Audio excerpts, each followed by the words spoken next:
Бул кимдерге тиешелүү? Бул ар бир ата болгонго, ар бир башчы болгонго, сиздин карамагыңызда ким бар, ошол адамга өтө тийиштүү хадис. Себеби ушунун артынан дагы бактысыздык келет, кайгапа келет адамга. Үйдө береке болбойт, ызы-чууну алып келе турган нерсе да, Аллах сактасын. Эгерде бул хадиске адам амал кылбаса, пайгамбар саллаллаху алейхи вассалам айтат, дуа кылган керек болсо, о Аллахым, кимде ким менин үммөтүмөн бир иште башчы болуп, бирок кол алдындагыларга оорчулук кылса, корс болсо, ага да сен корс бол, оор бол деген.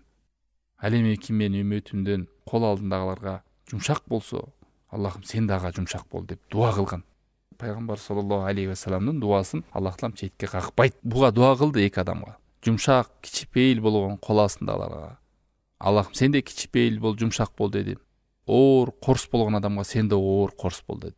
Бул ар бир башчыга, ар бир атага, ар бир энеге, кызына кандай мамиле кылат, ар бир кайнене, келине кандай мамиле кылат. Менин кол астында деп эле кыйнаса, эртең аны дагы кыйнаган абал болот.